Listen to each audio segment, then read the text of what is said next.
Paz seja convosco, sejam bem-vindos ao Bíblia, Teologia e Vida Cristã. Tema do nosso estudo de hoje, o ministério infantil.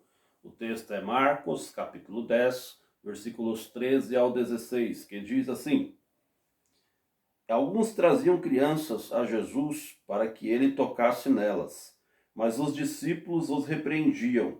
Quando Jesus viu isso, ficou indignado. Ele lhes disse: Deixem vir a mim as crianças, não as impeçam, pois o reino de Deus pertence aos que são semelhantes a elas. Digo-lhes a verdade: quem não receber o reino de Deus com uma criança, nunca entrará nele. Em seguida tomou as crianças nos braços, impôs-lhes as mãos e as abençoou. Muito bem, há quem diga de forma bem intencionada, as crianças são o futuro da igreja. Apesar de muito bonita e já ter se tornado um jargão no meio cristão, essa frase não é verdadeira. As crianças não são o futuro da igreja, as crianças são o presente da igreja. A igreja cristã é constituída por cristãos de várias faixas etárias, e as crianças fazem parte desse corpo precioso que é o corpo de Cristo. Criança é o corpo de Cristo também.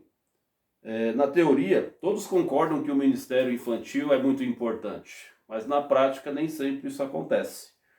O texto mostra uma situação muito curiosa.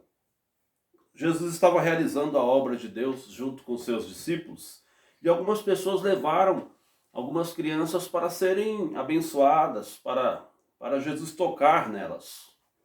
E os discípulos estavam muito preocupados com a obra de Deus, e os próprios discípulos impediram que essas pessoas, ou pelo menos tentaram impedir que essas pessoas conduzissem as crianças até Cristo. Então, o texto nos ensina muitas lições preciosas. A primeira delas está no versículo 13. Alguns traziam crianças a Jesus para que ele tocasse nelas. Percebam bem a necessidade da criança ser conduzida a Cristo. O texto mostra que ninguém é salvo só porque é criança. Mesmo sendo criança, é necessário que ela seja conduzida até Cristo. O salmista Davi, no Salmo 51, no versículo 5, ele disse: Eis que em iniquidade fui formado e em pecado me concebeu minha mãe. Romanos 3:23 diz que todos pecaram e destituídos estão da glória de Deus.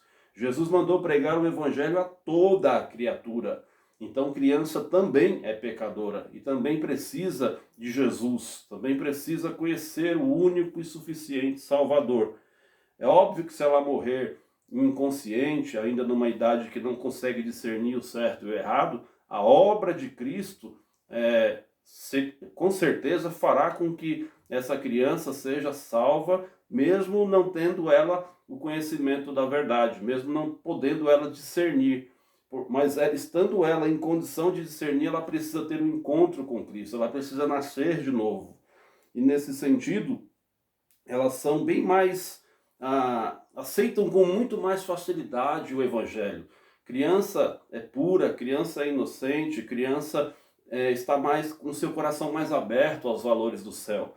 Conforme a APEC, que é a Associação Pró-Evangelização das Crianças, 85% dos cristãos protestantes, no caso, se converteram com a idade entre 4 e 14 anos.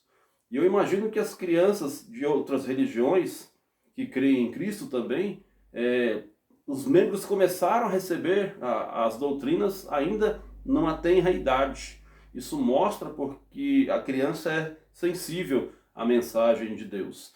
A criança abraça com mais amor, com mais fé e simplicidade a palavra de Deus. O pregador Charles Spurgeon disse certa vez: tenho encontrado por vezes uma experiência espiritual mais profunda em crianças de 10 a 12 anos do que em muitas pessoas de 50 e 60 anos. Elas precisam ser pastoreadas, elas precisam ser amadas, elas precisam ser orientadas, tanto pelos pais em casa, quanto pela igreja e a escola também. A escola desempenha um papel fundamental na formação do cidadão, mas os pais não podem ser negligentes. A igreja não pode ser negligente. Então, Infelizmente, muitas crianças são ignoradas no nosso meio cristão, são abusadas pelo mundo e precisam urgentemente conhecerem a Cristo. Então, os adultos precisam conduzir os pequenos até Cristo Jesus. O interessante é que o versículo 13 mostra que os discípulos repreendiam as pessoas que tentaram levar as crianças até Cristo.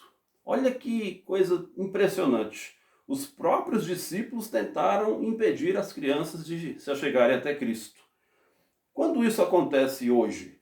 Como que os discípulos, quando que a igreja serve de impedimento para que a criança chegue até Cristo? Eis algumas razões. Quando não participam dos cultos, as crianças não são parte integrante do culto. Quando isso acontece, a igreja está atrapalhando as crianças de chegarem até Deus. Segundo, quando não há investimento específico. Terceiro, quando seus líderes não recebem o devido treinamento para apacentarem as crianças. E quando não recebem oportunidades de desempenharem os talentos que o próprio Deus deu para essas crianças. Versículo 14 diz o seguinte: quando Jesus viu isso, ficou indignado. Olha só, gente. Consegue entender Jesus indignado? Cordeiro de Deus, manso e humilde de coração, a simplicidade em pessoa, o perdão, o amor em pessoa. Você consegue entender Jesus indignado? Poucas vezes na Bíblia percebemos Jesus indignado. Uma delas é quando ele entra no templo e vê os cambistas comprando, vendendo, trocando moedas, fazendo da casa de Deus, da casa do Pai, da casa de oração, casa de negócios. Ele prepara um chicote e expulsa os cambistas, os vendedores. Jesus continua indignado em muitos templos por aí. Pois bem, e a outra menção da indignação de Cristo é nessa situação, quando os discípulos querem impedir os pequeninos de estarem próximos de Cristo. A palavra grega para indignado ou indignou-se é aganaktel, que traz o sentido de sentir violenta irritação, mostrar sinais de desgosto, estar descontente. É a mesma palavra usada na fermentação do vinho. Nós costumamos dizer para muitas coisas que o sangue de Jesus tem poder, quando não concordamos com algo. Nesse texto, o sangue de Jesus não só tem poder, como também ferveu, como também ficou irado, indignado, revoltado com o impedimento dos discípulos de querer atrapalhar, com a atitude dos discípulos de querer atrapalhar o ministério infantil.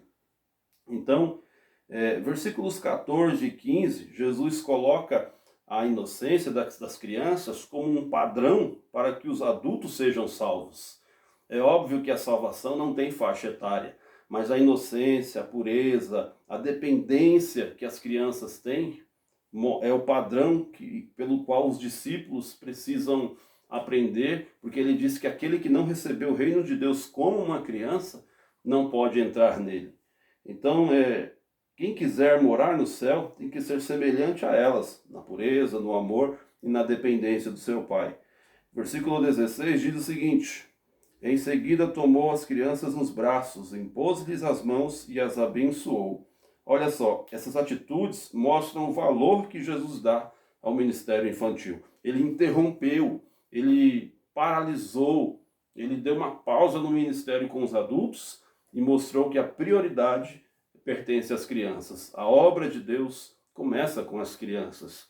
Ele mostrou, colocando elas em seus braços, tocando e abençoando elas, mostrou que a obra de Deus não é apenas com adultos. A obra de Deus envolve crianças principalmente. Antes de sair dizendo que o ministério infantil é importante, respondam algumas perguntas que certamente nos trazem muita reflexão. Eu selecionei 10 delas. Escute, analise e observe, por favor. Primeira, quando foi realizado o último congresso infantil na igreja que você congrega? Segunda, na sua igreja tem culto infantil? E se tem, qual é a participação dos adultos nesse culto infantil? Terceiro, os líderes do ministério infantil são treinados constantemente na congregação? Quarta, das ofertas da igreja, qual é a porcentagem destinada ao ministério infantil? Quinta, a sala infantil da EBD está equipada para elas? Tem o material que elas precisam utilizar? Sexta, quando foi realizado o último evangelismo infantil? Se é que já foi realizado algum evangelismo infantil na igreja que você congrega. Sétima, elas são apresentadas como visitantes ou são ignoradas muitas vezes só por serem crianças? Oitavo, como está a EBF desse ano, a Escola Bíblica de Férias? Nona, quantos livros tem do Ministério Infantil na sua biblioteca pessoal? E por fim, pais, com qual frequência vocês organizam o culto doméstico? Pais, olha aqui, um instante, por favor. Qual foi a última vez que o teu filho te viu orando? O ministério infantil é precioso, mas ele não pode ser precioso apenas na teoria. Ele tem que ser colocado em prática, para a glória de Deus. Ao Senhor Jesus Cristo toda a glória. Jesus salva, cura, liberta, batiza com o Espírito Santo e em breve voltará. Se inscreva no nosso canal, ative o sininho para que vocês continuem a receber outros estudos bíblicos edificantes. Amém. Nossa, eu cheguei aqui.